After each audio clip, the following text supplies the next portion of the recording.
ప్రజా సమస్యలపై దృష్టి సారించడం లేదని వైసీపీ నేత బొజ్జల రామకృష్ణారెడ్డి తీవ్ర స్థాయిలో విమర్శించారు.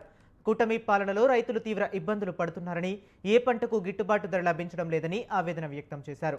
గతంలో జగన్ రైతుల సమస్యలపై తక్షణం స్పందించి గిట్టుబాటు ధర కల్పించేవారని గుర్తు చేశారు. రాష్ట్రంలో శాంతి భద్రతలు పూర్తిగా లోపించాయని, వీధుల్లోనే గంజాయి అమ్ముతున్నారని సజ్జల ఆరోపించారు. వైసీపీ శ్రేణులపై తప్పుడు కేసులు బనాయిస్తూ పోలీసులు వేధిస్తున్నారని, ప్రభుత్వాన్ని ప్రశ్నించిన వారిని బెదిరింపులకు గురిచేస్తున్నారని మండిపడ్డారు.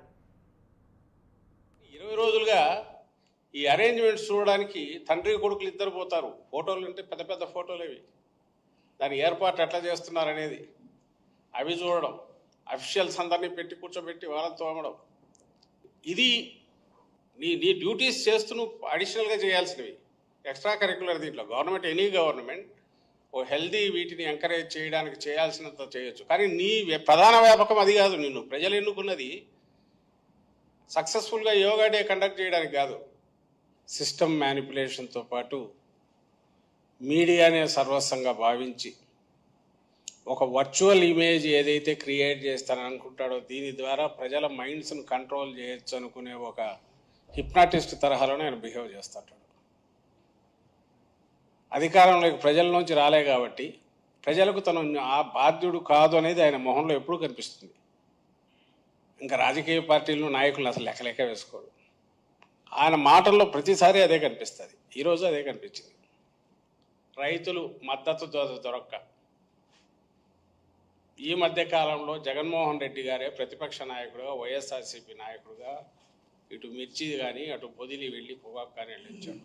మీరందరూ గమనించి ఉంటారు. మిర్చి ఈయన వెళ్తున్నాడని 3 రోజులు వెళ్తున్నాడు ముందు హడావుడిగా సెంటర్కు లెటర్ రాశారు. తర్వాత ఎవరో రిప్రజెంటేటివ్ డెలిగేషన్ వెళ్ళి కలిసింది. ఆ ఒప్పందం అంట ఇక్కడ ఎంత వస్తే దానికి రిమైనింగ్ గ్యాప్ సెంటర్ ఇస్తుందంట. వాళ్ళు ఇస్తామన్నారా? లేదు. ఇచ్చారా? లేదు. పోనీ ఇవ్వడానికి అవసరమైన ఎవరికి ఇవ్వాలనేది ఐడెంటిఫై చేసిన ఒక సిస్టమ్ ఉందా? అది లేదు. మీరు పూర్తి పోలీస్ సిస్టమ్ వ్యవస్థనే, లా అండ్ ఆర్డర్ని ఎన్ఫోర్స్ చేయాల్సిన పోలీస్ వ్యవస్థను కంప్లీట్ కాళ్ళ కింద తొక్కి పట్టి మీ మాట వినే వాళ్ళని ఎంకరేజ్ చేసి వాళ్ళకు అన్ని అపరిమితమైన అధికారాలు ఇచ్చి ఎవరి మీద వదిలేరు అంటే ప్రతిపక్షం మీద, ప్రతిపక్ష నాయకుల మీద, కార్యకర్తల మీద, నిస్సహాయులైన ప్రజల మీద. దాని ఫలితం ఏడాది తిరిగేసరికి ఇప్పుడు కనిపిస్తుంది. దాని రిజల్ట్ కుప్పంలో చెట్టుకు కట్టేయడము, తెనాల్లో రోడ్డు మీద పెట్టి కొట్టడము, కొట్టే సినిమా అది తీయడం, దాని ఫలితమే సిఐలో డిఎస్పీలో వాళ్ళు పిలిచి నువ్వు పుట్టుకు పుట్టి నువ్వు ఎట్లా ఆటుంటావు అని బెదిరించడము. 3 రకాలుగా మోసం చేశారు. మేనిఫెస్టో అనే పేరుతో, మేనిఫెస్టో ముందు నుంచి మొదలు పెట్టాడు. ఎక్కడ వివిధ సభల్లో కానీ, తర్వాత వాళ్ళది ఏది మీటింగులతో పాటు ఆయన పర్సనల్ మీటింగులు, జాయింట్ మీటింగులతో చెప్పడంతో పాటు నాంచిగా ఆఖరికి మేనిఫెస్టో రూపంలో ఒకటి తీసుకొచ్చాడు.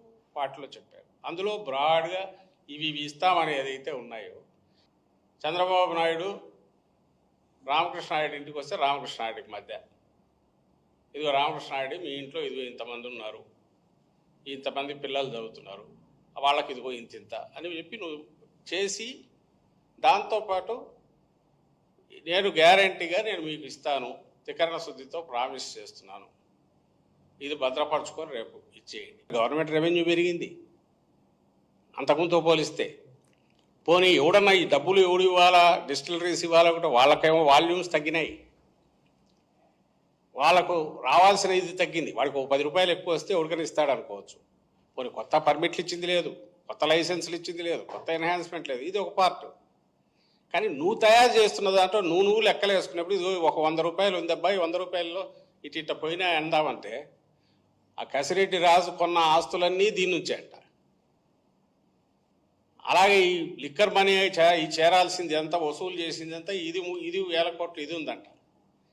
ఈరోజు చూస్తే ఇంకోటి రాశారు.